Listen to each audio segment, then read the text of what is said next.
നമസ്കാരം. തെരഞ്ഞെടുപ്പിന് വളരെ മുൻപ് തന്നെ തുടങ്ങിയ മുഖ്യമന്ത്രി പദ ചർച്ചകൾ തെരഞ്ഞെടുപ്പിന് ശേഷം ഫലപ്രഖ്യാപനത്തിന് മുൻപുള്ള ദിവസങ്ങളിൽ കൊടുമ്പിരി കൊണ്ട് നടന്നു. കോൺഗ്രസിനും UDF-നും ഭൂരിപക്ഷം ലഭിക്കുമെന്ന എക്സിറ്റ് പോളുകളുടെ പ്രവചനം കൂടിയായപ്പോൾ ബലേഭേഷ് ഇഷ്ടം പോലെ ചർച്ചകൾ. അടുത്ത ലെവലിലേക്ക് ചർച്ചകൾ നീളുന്നു. ഇനിയുള്ള മണിക്കൂറുകൾ അതീവ നിർണായകമാണ്. കോൺഗ്രസ് തന്നെയാണ് ഭരണത്തിൽ, UDF തന്നെയാണ് ഭരണത്തിൽ. കോൺഗ്രസിൻ്റെ നിയമസഭാ കക്ഷി നേതാവ് മുഖ്യമന്ത്രിയാകും. 63 MLA-മാരാണ് കോൺഗ്രസ് നിയമസഭാ കക്ഷിയുടെ പിൻബലം. പിന്നീട് കോൺഗ്രസ് കെയർ ഓഫിൽ വന്ന 2 പേര് കൂടിയുണ്ട്. അവർ പക്ഷേ അതിൽ പങ്കെടുക്കില്ലായിരിക്കും. അങ്ങനെ വരുമ്പോൾ 63 പേരുടെ ചിന്ത എങ്ങനെയാണ്? Let us see the options. Candidates 3 ആണ്. അതിൽ 2 പേര് നിയമസഭാ അംഗങ്ങളും ഒരാൾ ലോക്സഭാ അംഗവും. നിയമസഭാ അംഗങ്ങൾക്ക് വേണമെങ്കിൽ ഹൈക്കമാൻഡിന് പറയാം, അങ്ങോട്ട് നിർദ്ദേശം കൊടുക്കാം. ഇപ്രാവശ്യം നിയമസഭാ അംഗങ്ങളുടെ ഇടയിൽ നിന്നും തങ്ങൾ തീരുമാനിക്കുന്ന പേര് എന്ത് എന്ന് ഓരോ MLA-ക്കും സൂചിപ്പിക്കാം. ഹൈക്കമാൻഡിൻ്റെ കേരളത്തിന് ചുമതലയുള്ള ജനറൽ സെക്രട്ടറി ദീപദാസ് മുൻഷി ഇവിടെയുണ്ട്. അതുപോലെ ഹൈക്കമാൻഡിൻ്റെ 3 ദൂതന്മാരെ അയക്കുന്നു. അവരും ആക്റ്റീവായി ചർച്ചകളിൽ പങ്കെടുക്കും. അനൗപചാരികമായി ഓരോ MLA-മാരെയും കോൺഗ്രസിൻ്റെ 63 സാമാജികരെയും വേറെ വേറെ കാണും. കൂട്ടായല്ല, വേറെ വേറെ കാണും. ഒരുമിച്ച് കാണുന്നതൊക്കെ പിന്നീട്. അതുമാത്രമല്ല, ഡൽഹിയിൽ മല്ലികാർജുൻ ഖാർഗെയുടെ വസതിയിൽ കോൺഗ്രസിൻ്റെ സമുന്നതരായ നേതാക്കളുടെ യോഗവും ഉടനെ തന്നെ കൂടുന്നു. ഇതെല്ലാം തന്നെ പല പല നീക്കങ്ങളാണ്. ഇപ്പോൾ ഒരു തീരുമാനമെടുക്കൽ പ്രക്രിയ എന്ന് പറയുന്നത് അതീവ ശ്രമകരവും സങ്കീർണവുമാണ് കോൺഗ്രസിനുള്ളിൽ. CPM-ന് കുഴപ്പമൊന്നുമില്ല. CPM-ഉം LDF-ഉം ജയിച്ചിരുന്നുവെങ്കിൽ പിണറായി വിജയൻ മുഖ്യമന്ത്രി, അല്ലെങ്കിൽ തന്നെ പാർട്ടിക്ക് ഒരു നയമുണ്ടാകും. അവിടെ ഒന്നും കാര്യമായ കോലാഹലം ഉണ്ടാവില്ല. അധികമൊന്നും പുറം ലോകം അറിയില്ല. പാർട്ടിക്കുള്ളിലെ ചില കാര്യങ്ങൾ ഒരു വ്യക്തമായൊരു കാഴ്ചപ്പാടുണ്ടാവും. പക്ഷേ ഇതങ്ങനെയല്ല. ഇവിടെ 3 പേരുടെ സാധ്യതകളെക്കുറിച്ച് നമ്മൾ ഏറെ പറഞ്ഞതുകൊണ്ട് അങ്ങനെയല്ല ഇവിടെ ഞാൻ ഇതിനെ സ്ട്രക്ചർ ചെയ്തിരിക്കുന്നത്. ഈ മുഖ്യമന്ത്രി ഡിബേറ്റ് എന്ന് പറയുന്നത് സർട്ടൻ കാര്യങ്ങൾ പ്രേക്ഷകർക്കും കൂടി ചിന്തിക്കാനും പങ്കെടുക്കാനുള്ള അവസരം ലഭിക്കാൻ വേണ്ടി പറയുകയാണ്. എങ്ങനെയാണ് ഇത് നടക്കുന്നത്? സാധാരണ കഴിഞ്ഞ തവണ ഒരു സൂചനയാണ്. 2021-ൽ 21 പേരാണ് കോൺഗ്രസിൻ്റെ നിയമസഭാ സാമാജികരായി വന്നത്. അവിടെ ഉമ്മൻചാണ്ടിയാണ് സ്വാഭാവികമായി പ്രതിപക്ഷ നേതാവാകേണ്ടത്. കാരണം ഉമ്മൻചാണ്ടി നിയമസഭയിൽ എത്തിയല്ലോ. അതുകൊണ്ട് ഉമ്മൻചാണ്ടിക്ക് കൃത്യമായ ഒരു മേൽക്കൈ ഉണ്ടാവും എന്നാണ് പ്രതീക്ഷ. അത് ഉണ്ടാവുകയും ആയിരുന്നു. പക്ഷെ ഉമ്മൻചാണ്ടി മത്സര രംഗത്തു നിന്ന് മാറി നിന്നു. അന്ന് ഉമ്മൻചാണ്ടി പറഞ്ഞു തനിക്ക് വേണ്ട. പക്ഷെ തൻ്റെ ഒരു താല്പര്യം താൻ അറിയിക്കുകയാണ്. തൻ്റെ സഹപ്രവർത്തകനായിരുന്നു ഏറെക്കാലം ശ്രീ രമേശ് ചെന്നിത്തല. അദ്ദേഹത്തെ പരിഗണിക്കാവുന്നതേ ഉള്ളൂ എന്ന് ഹൈക്കമാൻഡിൻ്റെ പ്രതിനിധികളോട് പറഞ്ഞു.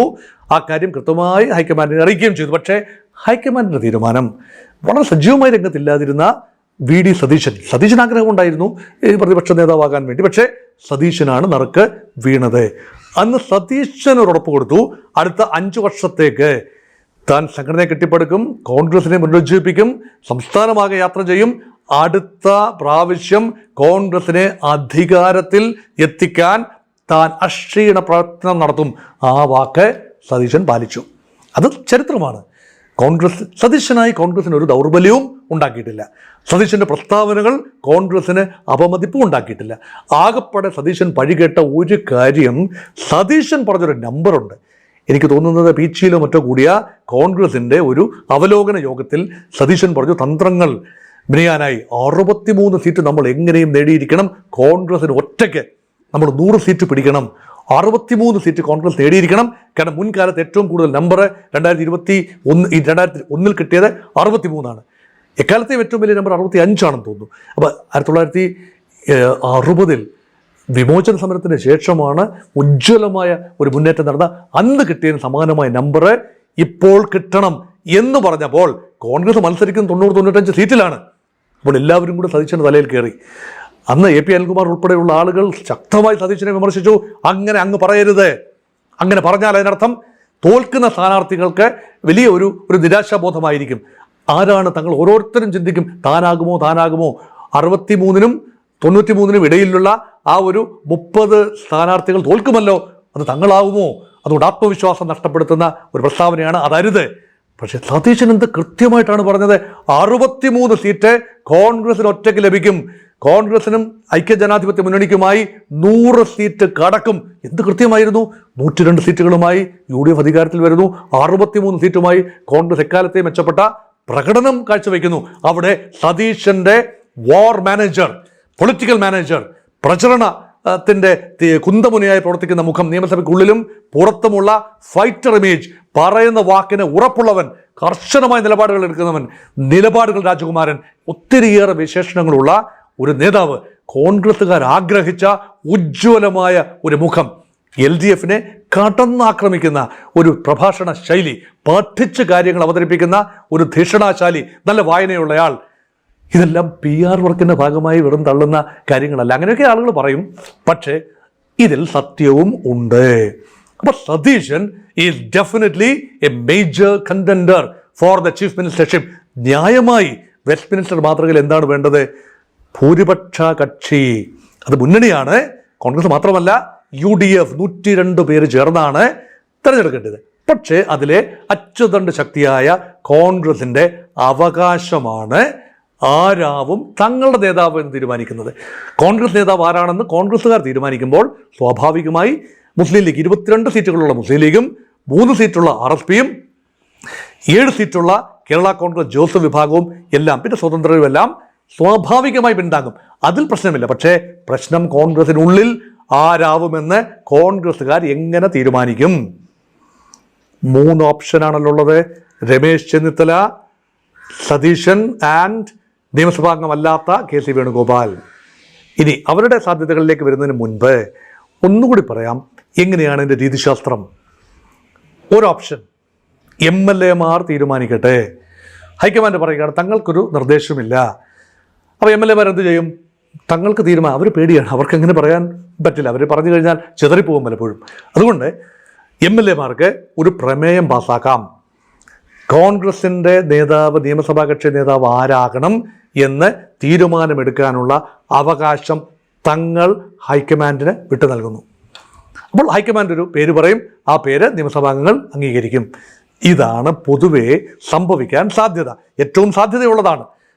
പക്ഷെ 2, കോൺഗ്രസിലെ നിയമസഭാ കക്ഷിയിലെ അംഗങ്ങൾ ഓരോരുത്തരായി ഹൈക്കമാൻഡ് നിശ്ചയിച്ച പ്രതിനിധികൾക്ക് മുൻപാകെ ഹാജരായി അഭിപ്രായം രേഖപ്പെടുത്തുന്നു. അപ്പോൾ എന്ത് സംഭവിക്കും? രസകരമായ ഒരു കാര്യം സംഭവിക്കും. ഇവരെയൊക്കെ ഈ 63 വിജയിച്ച ആളുകളിൽ ഭൂരിപക്ഷം പേരെ, 35 പേരിലധികവും ഹാൻഡ് പിക്ക് ചെയ്തിരിക്കുന്നത് കോൺഗ്രസിൻ്റെ ഹൈക്കമാൻഡിൻ്റെ പ്രധാന മുഖമായ, ഹൈക്കമാൻഡ് തന്നെയായ KC വേണുഗോപാലാണല്ലോ. അത് ചെന്നിത്തലയല്ലല്ലോ, അത് VD സതീശനല്ലല്ലോ. അപ്പോൾ ഇവർക്ക് വ്യക്തിപരമായി കൂറും കടപ്പാടുമുള്ളത് KC വേണുഗോപാലിനോടാണ്. പ്രചരണത്തിന് ഫണ്ട് എത്തിച്ച് നൽകിയത് അദ്ദേഹമല്ലേ, സതീശനല്ലല്ലോ. സതീശൻ ഓടി നടന്ന് പ്രസംഗിച്ചതല്ലേ ഉള്ളൂ. പക്ഷേ പ്രചരണത്തിന് ഫണ്ട് വേണം. കേന്ദ്ര ഫണ്ടിൽ നിന്നും കോൺഗ്രസ്സുകാർക്ക് ഓരോ മണ്ഡലത്തിലും വിഹിതം എത്തിച്ചത് KC വേണുഗോപാലല്ലേ. ഈ തന്ത്രങ്ങൾ അണിയറയിൽ നിന്നുകൊണ്ട് മെനഞ്ഞത് KC വേണുഗോപാലല്ലേ. ഹൈക്കമാൻഡ് തീരുമാനിക്കുന്നു എന്ന് പറയുമ്പോഴും ആ തീരുമാനം ആത്യന്തികമായി എടുക്കേണ്ടത് KC വേണുഗോപാലല്ലേ. എന്നാൽ പിന്നെ KC വേണുഗോപാലിൻ്റെ പേര് തന്നെ ഞങ്ങൾ പറഞ്ഞേക്കാം എന്ന് ചിന്തിച്ചു കൂടായികയില്ല. അങ്ങനെയാണ് ഈ ഒന്നൊന്നായി ചിന്തിച്ചു കഴിഞ്ഞാൽ KC വേണുഗോപാലിൻ്റെ പേര് പറയാതിരിക്കാനുള്ള ധൈര്യം എത്ര കോൺഗ്രസ് MLA മാർക്കുണ്ടാകും എന്നതും ചോദ്യമാണ്. കാരണം ഇവരൊക്കെ ഈ ഹൈക്കമാൻഡ് ദൂതന്മാരായി എത്തുന്നവരൊക്കെ കോൺഫിഡൻഷ്യാലിറ്റി കീപ്പ് ചെയ്യുമെങ്കിലും KCയേക്കാൾ ജൂനിയർ ആളുകളായിരിക്കുമല്ലോ. KC അവരുടെയും കൂടെ ബോസല്ലേ. അതുകൊണ്ട് അവരോടൊക്കെ സംസാരിക്കുമ്പോൾ KCയുടെ പേര് പറയാതെ മറ്റൊരു പേര് പറയാൻ എത്ര കോൺഗ്രസ് MLA മാർ ധൈര്യപ്പെടുമെന്നതാണ് ലോജിക്കൽ ചോദ്യം. പ്രേക്ഷകർ ആലോചിക്കൂ, അങ്ങനെ ഒരു സാഹചര്യം ആലോചിക്കൂ. 3, ഞാൻ അർഹതയെക്കുറിച്ചൊന്നും പറയുന്നത്, അർഹതയെക്കുറിച്ച് ഞാൻ പറയാം, എൻ്റെ നിലപാടും പറയാം, അർഹതയെക്കുറിച്ചും പറയാം. പക്ഷേ കോൺഗ്രസ്സല്ലേ തീരുമാനിക്കുന്നത്, നമ്മൾ എൻ്റെ സ്നേഹിതന്മാരായ പ്രേക്ഷകരോ ഞാനോ ഒന്നും അല്ലല്ലോ തീരുമാനിക്കുന്നത്. അപ്പോൾ തീരുമാനിക്കട്ടെ. നമുക്കതിനെക്കുറിച്ചുള്ള ന്യായാന്യായങ്ങളും വസ്തുതാപരമായ കാര്യങ്ങളും ഒക്കെ തന്നെ നമുക്ക് അവലോകനം ചെയ്യേണ്ടതുണ്ടല്ലോ. അതുകൊണ്ടാണ്. ഇനി 3ാമത്തെ ഓപ്ഷൻ എന്താ? കോൺഗ്രസിൽ ഒരു തീരുമാനം എത്താൻ പറ്റുന്നില്ല. അഭിപ്രായം വല്ലാതെ ഡിവൈഡഡ് ആണ്. KC വേണുഗോപാൽ അനുകൂലമായും രമേശ് ചെന്നിത്തലയ്ക്ക് അനുകൂലമായും VD സതീശൻ അനുകൂലമായും ഒക്കെ മാറിയും മറിഞ്ഞും ഒക്കെ പറയുന്നു. ഒരു പ്രിഫറൻസ് ഫോം തരുമ്പോൾ 1, 2, 3 പ്രിഫറൻസുകൾ ഇടാൻ പറയുമ്പോൾ അങ്ങനെ വിടുന്നു. ഒക്കെ ആകെ അങ്ങ് കുഴഞ്ഞു മറിഞ്ഞ പിന്നെ പല രഹസ്യ മുഖ്യമന്ത്രി സ്ഥാനമോഹികളും ഈ ജയിച്ചു വന്ന 63 പേരിലുണ്ട്. ഇപ്പൊ കെ മുരളീധരൻ പരസ്യമായി പറയില്ല, പക്ഷെ അദ്ദേഹം മുഖ്യമന്ത്രിയാകാൻ സർവ്വതാ യോഗ്യനായ ആളാണ്, സീനിയർ ആളാണ്. തിരുവഞ്ചൂർ രാധാകൃഷ്ണൻ സീനിയർ ആളല്ലേ, മുഖ്യമന്ത്രിയാകാൻ എന്താണ് അയോഗ്യത? ഇവരെല്ലാം ഒരേ കമ്മ്യൂണിറ്റിയിൽപ്പെടുന്ന ആളുകളാണ്. തിരുവഞ്ചൂരാണെങ്കിലും മുരളീധരനാണെങ്കിലും വി.ഡി. സതീശനാണെങ്കിലും കെ.സി. വേണുഗോപാലാണെങ്കിലും ചെന്നിത്തലയാണെങ്കിലും ഒരേ കമ്മ്യൂണിറ്റിയിലാണ്. അപ്പോൾ അതൊക്കെ യോഗ്യതയുണ്ട്. കൊടിക്കുന്നിൽ സുരേഷ് എന്താ അയോഗ്യത? അദ്ദേഹം ഏറ്റവും സീനിയർ നേതാവാണ്, അത് MP ആണ്. എത്രാമത്തെ പ്രാവശ്യമാണ് MP ആകുന്നത്? MP ആയതുകൊണ്ട് കെ.സി. വേണുഗോപാലെ പരിഗണിച്ചാൽ എന്തുകൊണ്ട് ഇദ്ദേഹത്തെ പരിഗണിക്കുന്നില്ല? കൊടിക്കുന്നില്ലേ എന്താണ് അയോഗ്യത? അദ്ദേഹം പിന്നോക്ക വിഭാഗക്കാരനായതുകൊണ്ടാണോ അയോഗ്യത? ഇങ്ങനെയൊക്കെ ചോദ്യങ്ങൾ വരില്ലേ? അപ്പോൾ ഇതൊക്കെ വല്ലാത്ത ഒരു കുഴഞ്ഞ അന്തരീക്ഷം ഉണ്ടാകും. അപ്പോൾ പിന്നെ വിഷയം എന്നാൽ പിന്നെ ഹൈക്കമാൻഡ് പറയും, ഞങ്ങൾ കോൺഗ്രസിനോട് സംസാരിച്ചു കഴിഞ്ഞു, തങ്ങൾ ഘടകകക്ഷികളോട് സംസാരിക്കട്ടെ, 22 സീറ്റുള്ള മുസ്ലിം ലീഗിനോട് സംസാരിക്കട്ടെ, എല്ലാ MLA മാരോട് സംസാരിക്കേണ്ട കാര്യമില്ല. പാണക്കാട് സാദിഖ് അലി ഷിഹാബ് തങ്ങളോട് സംസാരിച്ചാൽ മതി, കുഞ്ഞാലിക്കുട്ടിയോട് സംസാരിച്ചാൽ മതി. അവർ പറഞ്ഞാൽ പറഞ്ഞതാണ്. 85,000 വോട്ടിൽ കൂടുതൽ ഭൂരിപക്ഷം ലഭിച്ച കുഞ്ഞാലിക്കുട്ടി തീർച്ചയായും മുസ്ലിം ലീഗിൻ്റെ അഖിലേന്ത്യാ ജനറൽ സെക്രട്ടറിയാണ്, മുഖമാണ്. പാണക്കാടിനേക്കാൾ ശക്തമാണ്. പക്ഷേ പാണക്കാടാണല്ലോ ഔപചാരികമായി പറയുമ്പോൾ പാണക്കാട് ഭവനമാണ് അവരുടെ എല്ലാം ആധ്യാത്മിക, ഭൗതിക, സാമ്പത്തിക എല്ലാം ശ്രേണികളെല്ലാം കൺവേർജ് ചെയ്യുന്ന പോയിന്റാണ്. അവിടെ ഒന്നും വേണ്ട തീരുമാനം വരൂ. അവർ പറയും, ഒരു പക്ഷേ പറയും, നിങ്ങൾ തീരുമാനിച്ചോളൂ, ഞങ്ങൾക്ക് ചില ചിന്തകളുണ്ട്. പേര് പറയില്ലായിരിക്കാം, ഇപ്പോഴും പേര് പറഞ്ഞിട്ടില്ലല്ലോ. പക്ഷേ വാലുണ്ട്, അത് ചൂല് പോലെയാണ്, ചെവിയുണ്ട്, അത് മുറം പോലെയാണ്, മുതുകൊണ്ട് അത് മതിൽ പോലെയാണ്, പിന്നെ മൂക്കുണ്ട്, അത് തൂണ് പോലെയാണ്, കാലുണ്ട്, തൂണ് പോലെ. ഇതൊക്കെ പറഞ്ഞാൽ ആനയാണെന്ന് ചിന്തിക്കാനുള്ള വിവേകം ഈ കേൾക്കുന്നവർക്കുള്ളതുകൊണ്ട് അത് ആരുടെ പേരാണ് എന്ന് കൃത്യമായി അവർ പറഞ്ഞില്ല എങ്കിലും പറയും. ആരാണോ പ്രചരണം മുന്നിൽ നിന്ന് നയിച്ചത്, ആരാണോ ജനകീയ മുഖമായി വന്നത്, ആരുടെ പേരാണോ അഭിപ്രായ സർവേകളിലും എക്സിറ്റ് പോളുകളിലും വന്നത്, ആരാണോ പ്രതിപക്ഷത്തിനെതിരെ ഭരണപക്ഷത്തിനെതിരെ സന്ധിയില്ലാ സമരം നിയമസഭയ്ക്കുള്ളിലും പുറത്തും നടത്തിയത്, അവരാകട്ടെ മുഖ്യമന്ത്രി എന്ന് പറഞ്ഞാൽ അത് സതീശനല്ലേ? അപ്പൊ സതീശനാവണം എന്ന ഒരു ചിന്ത മുസ്ലിം ജനസാമാന്യത്തിനിടയിൽ കാര്യമായി ഉണ്ട് എന്ന് നിസ്തർക്കം നിഷ്പക്ഷമായി പറയാം. അതെന്തുകൊണ്ടാണ്? വെള്ളാപ്പള്ളി നടേശന്റെ ജൽപ്പനങ്ങൾ, വെള്ളാപ്പള്ളി നടേശന്റെ മുസ്ലിം വിരുദ്ധമെന്ന് നമ്മൾ വ്യാഖ്യാനിക്കുന്നതേ ഉള്ളൂ, അത് മുസ്ലിം ലീഗിന്റെ വ്യാഖ്യാനമാകാം. പക്ഷെ മലപ്പുറം വിരുദ്ധ, മുസ്ലിം ലീഗ് വിരുദ്ധ പ്രസ്താവനകൾ മുസ്ലിം ജനതയെ ഏകോപിപ്പിച്ചു. കോഴിക്കോട് ജില്ലയിൽ ഒന്നൊഴികെ 13 സീറ്റുകളിൽ 12 സീറ്റുകൾ ലഭിച്ചത് UDF-നാണ്. എങ്ങനെ സാധിച്ചു? മുസ്ലിങ്ങളുടെ അകമഴിഞ്ഞ പിന്തുണ. കണ്ണൂർ പോലും UDF-ന് 6 സീറ്റ് കിട്ടിയെന്ന് പറഞ്ഞാൽ ഇത് മുസ്ലിങ്ങൾ സഹായിക്കാതെ പറ്റുമോ? മലപ്പുറത്തെ ഈ മുഴുവൻ സീറ്റും തൂത്തുവാരിയിലെ എത്ര ജില്ലകളാണ് പൂർണ്ണമായി കൈയടക്കിയത്? വയനാട് ജില്ല, മലപ്പുറം ജില്ല, വലിയ ജില്ലകളാണ്. എറണാകുളത്ത് 14 സീറ്റുള്ള എറണാകുളം ജില്ല, ഇടുക്കി ജില്ല, പത്തനംതിട്ടയിൽ ഒന്നൊഴികെ മറ്റ് 4 സീറ്റുകൾ. ഇതെല്ലാം UDF-ന് കിട്ടിയത് മുസ്ലിം ജനസാമാന്യത്തിൻ്റെ കൂടെ. പിന്നെ കോട്ടയം ജില്ലയിലെ മുഴുവൻ, അത് ക്രൈസ്തവ സാന്നിധ്യമാണെന്ന് പറയാം, മുസ്ലിം സാന്നിധ്യവും ഒരുപോലെ തന്നെ ഇവിടെ വർക്ക് ചെയ്തു. ഇതെല്ലാം തന്നെ കാട്ടുന്നത് മുസ്ലിങ്ങളെ വേണ്ട പോലെ അവരുടെ അഭിപ്രായത്തിന് വില കൊടുക്കണം. അതിന് കോൺഗ്രസിന് മുസ്ലിം ഫേസുകളുണ്ട്, പലരും ജയിച്ചു വന്നിട്ടുണ്ട്. മുസ്ലിം ലീഗിൻ്റെ തീരുമാനം അല്ലെങ്കിൽ ആഗ്രഹം പൂർണ്ണമായി തള്ളിക്കളയാൻ ഹൈക്കമാൻഡ് തയ്യാറാവില്ല. വി.ഡി. സതീശന്റെ ഏക പ്രതീക്ഷ അതാണെന്ന് ഓർക്കണം. അല്ലെങ്കിൽ കെ.സി. വേണുഗോപാലാണ് MLA മാരുടെ കൂടുതൽ പേരുടെ പിന്തുണ ലഭിക്കുന്നത്. പക്ഷേ ഇനി മൂന്നാമതൊരാളുണ്ടല്ലോ, നമ്മൾ ചെന്നിത്തലയുടെ കാര്യം പറഞ്ഞില്ലല്ലോ. സതീശന്റെ സാധ്യതകളും അതുപോലെ വേണുഗോപാലിന്റെ സാധ്യതകളും ഇതിനോടകം പറഞ്ഞു വെച്ചു. ഇനി എന്തുകൊണ്ട് ചെന്നിത്തലയെ പരിഗണിച്ചുകൂടാ? ചെന്നിത്തല ഏഷ്യാനെറ്റിൻ്റെ ശ്രീ വിനു പി ജോൺ എന്ന ആങ്കറിനോട് സംസാരിച്ചപ്പോൾ ലഭിച്ച ഒരു ഇൻ്റർവ്യൂവിനാണ്, ഇപ്പോൾ ഞാൻ കണ്ടുകൊണ്ടിരുന്ന ഒരു ഇൻ്റർവ്യൂ ആണ്. അതിൽ പറഞ്ഞ ചില കാര്യങ്ങളുണ്ട്, വളരെ ഗൗരവമുള്ള കാര്യങ്ങളാണ്. താനാണ് കൂട്ടത്തിൽ സീനിയർ, കെ.സിയേക്കാൾ, വി.ഡിയേക്കാൾ, മറ്റാരേക്കാൾ സംഘടനയ്ക്കുള്ളിൽ, പാർട്ടിക്കുള്ളിൽ സീനിയറാണ്. 25-26 വയസ്സിൽ MLA ആയി, 28 വയസ്സിൽ മന്ത്രിയായ ആളാണ് താൻ എല്ലാ സ്ഥാനങ്ങളും കോൺഗ്രസിൽ വഹിച്ചു, മുൻ പ്രതിപക്ഷ നേതാവാണ്. താൻ ദൗർഭാഗ്യവാനാണ്, എല്ലാവരെക്കാളും അൺലക്കിയാണ്. അന്ന് വ്യത്യസ്തമായ കാരണങ്ങളാൽ നമ്മൾ പരാജയപ്പെട്ടു. ഏറ്റവും ഭംഗിയായ ഏറ്റവും അധികം പ്രമേയങ്ങൾ നിയമസഭയിൽ അവതരിപ്പിച്ചത് താനാണ്. തനിക്ക് ചെയ്യാവുന്നതെല്ലാം ചെയ്തു. പക്ഷെ അന്ന് സാഹചര്യങ്ങൾ അനുകൂലമായിരുന്നില്ല. കോവിഡ് മഹാമാരി, കിറ്റ്, മറ്റു കാര്യങ്ങൾ, പെൻഷൻ, ഇതിൻ്റെ എല്ലാം പ്രഭാവത്തിൽ പിണറായി തുടർ ഭരണമുണ്ട്. അതെൻ്റെ പരാജയമാണെന്ന് കാണാനാവുമോ? അപ്പം താൻ സീനിയറാണെന്ന ക്ലെയിം മുന്നോട്ട് വെച്ചു. ഒന്നുകൂടി പറഞ്ഞു, നിയമസഭാ കക്ഷിയിൽ ഭൂരിപക്ഷം ലഭിക്കുന്ന ആളെയാണ് പ്രതിപക്ഷ നേതാവാകണമെങ്കിൽ അതിൽ കൂടുതലും പേരുടെ പിന്തുണ തനിക്കായിരുന്നു. ഉമ്മൻചാണ്ടി അവസാനം രമേശ് ആയിക്കോട്ടെ എന്ന് പറഞ്ഞു. പക്ഷേ അങ്ങനെയല്ലല്ലോ ഹൈക്കമാൻഡ് തീരുമാനിച്ചത്. അപ്പോൾ ഇപ്രാവശ്യം അതിനർത്ഥം എന്താണ്? ഇപ്രാവശ്യം KC വേണുഗോപാൽ അനുകൂലമായിട്ടാണ് കൂടുതൽ പേരുകൾ വരുന്നത് എങ്കിൽ പോലും ഹൈക്കമാൻഡിന് തൻ്റെ സീനിയോറിറ്റി, തൻ്റെ അർഹത, പ്രചരണ കമ്മിറ്റി ചെയർമാൻ കൂടിയായിരുന്നു താൻ. അക്ഷീണം പ്രവർത്തിച്ചു. ആരിപ്പാട് മാത്രം ഒതുങ്ങി നിന്നില്ല, താൻ എല്ലായിടത്തും പോയി, കേരളം ഒട്ടാകെ സഞ്ചരിച്ച് പ്രചരണം നടത്തി. തൻ്റെ ക്ലെയിം അംഗീകരിക്കണം എന്ന വ്യംഗ്യമായ ഒരു സംസാരം ചെന്നിത്തല അളന്ന് കുറിച്ചു മാത്രമേ പറയൂ. ആരെയും പിണക്കുന്ന ഒരു പ്രസ്താവനയും ചെന്നിത്തല നടത്താറില്ല. അത് മാത്രമല്ല, വേറൊരു സാധ്യതയുണ്ട്. ഇപ്പം ഇതെല്ലാം പറഞ്ഞാലും സതീശനൊരു ഫയർ ബ്രാൻഡാണ്. പിന്നെ കാര്യമായ ഉഗ്രമായ തെരുവിലെ പോരാട്ടങ്ങളൊന്നും ഇപ്പം അബിൻ വർക്കിയോ അല്ലെങ്കിൽ ഇപ്പോഴത്തെ യുവതലമുറ ഇപ്പം പുറത്തുപോയ രാഹുൽ മാങ്കൂട്ടത്തിലും ഒക്കെ നടത്തിയതിന് സമാനമായ വൻപൻ പ്രക്ഷോഭങ്ങളും തെരുവിൽ നടത്തിയ ഒരു പാരമ്പര്യം VD സതീശനില്ല. പക്ഷേ നിയമസഭയ്ക്കുള്ളിലെ ഉഗ്രമായ പോരാട്ടം അത് വലിയൊരു മെറിറ്റല്ലേ? ആ മെറിറ്റൊക്കെ നോക്കുമ്പോൾ അത് ഫയർ ബ്രാൻഡാണ്. നിലപാടുകൾ രാജകുമാരൻ കേൾക്കാൻ രസമുള്ള കാര്യമാണ്. നിലപാടുകൾ എടുക്കുമ്പോൾ ചിലരൊക്കെ പിണങ്ങും.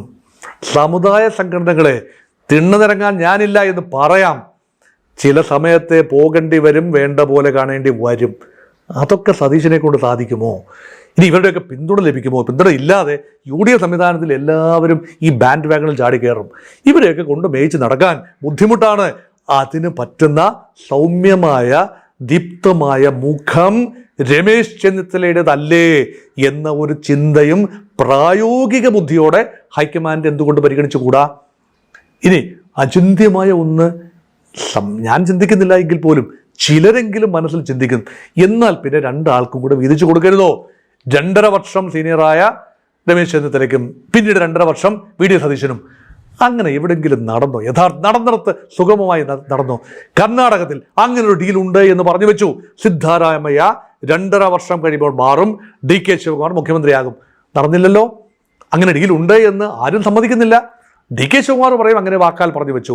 ഇത് വാക്കാൽ പറയുന്നതൊക്കെ ഇങ്ങനെ നാളെ നീളെ പോകും. ഇവിടെ രാജസ്ഥാനിൽ ആരാണ്? സച്ചിൻ പൈലറ്റ് മുഖ്യമന്ത്രി സ്ഥാനത്തിന് യോഗ്യനായിരുന്നു, വലിയ ജന പിന്തുണയുണ്ടായിരുന്നു. പക്ഷെ അശോക് ഗെഹ്ലോട്ടിനെയാണ് മുഖ്യമന്ത്രിയാക്കിയത്. സച്ചിൻ പൈലറ്റിന്റെ അവസരം കൊടുത്തില്ലല്ലോ. ഇടയ്ക്ക് വെച്ച് വേണമെങ്കിൽ മാറാമായിരുന്നു, അവസാന നിമിഷവും മാറാമായിരുന്നു. നടന്നില്ലല്ലോ. ചിലയിടങ്ങളിലൊക്കെ അങ്ങനെ മാറിയിട്ടുണ്ട്. പക്ഷേ സമീപകാലത്തെ അങ്ങനെ ഒരു മാറ്റം ഉണ്ടായിട്ടില്ല. അതുകൊണ്ട് കേരളത്തിലും അങ്ങനെ ഒരു ചിന്ത ഹൈക്കമാൻഡിന്റെ ഭാഗത്തുണ്ടാവില്ല. പ്രതിപക്ഷ നേതാവായ 5 വർഷവും സതീശനാണല്ലോ ഇരുന്നത്, അതിനും 5 വർഷവും ചെന്നിത്തലയാണല്ലോ ഇരുന്നത്. അതുകൊണ്ട് ഇടയ്ക്കിടെ ഇളക്കി പ്രതിഷ്ഠ ഒരു പക്ഷേ സാധ്യമല്ല. അതുകൊണ്ട് ഹൈക്കമാൻഡ് ഒരു തീരുമാനമെടുക്കുന്നതിന് മുന്നിൽ ജനങ്ങളുടെ ചിന്തയാണ് പ്രധാനമെങ്കിൽ അത് VD സതീശനാണ്. കോൺഗ്രസിന് പുറത്തുനിന്നും കൂടുതൽ പിന്തുണ ലഭിക്കുന്നത് ഒരു ആവേശത്തിന് പുറത്താണ്. അത് സാമൂഹ്യ മാധ്യമങ്ങളിലൊക്കെ ഒരു സൂചനയാണെങ്കിൽ, അവിടെ കാണുന്ന കമന്റുകളുടെ സൂചനയാണെങ്കിൽ സതീശന് മേൽക്കൈയുണ്ട്. അത് ഹൈക്കമാൻഡ് പരിഗണിക്കണമെന്നില്ല. മുസ്ലിം ലീഗിന്റെ സപ്പോർട്ട് തീർച്ചയായും സതീശനായിരിക്കാം. പക്ഷെ കോൺഗ്രസ് സാമാജികരാണല്ലോ പ്രധാനം. അതാണല്ലോ രീതി. ആരാണോ നിയമസഭാ കക്ഷിയുടെ ഭൂരിപക്ഷ കക്ഷിയുടെ നേതാവായി തിരഞ്ഞെടുക്കണമെന്ന് ഭൂരിപക്ഷം MLA-മാരും ചിന്തിക്കുന്നത്, അതൊരു പക്ഷേ ഇവരാരുമല്ല, അത് വേണുഗോപാലായിരിക്കാം.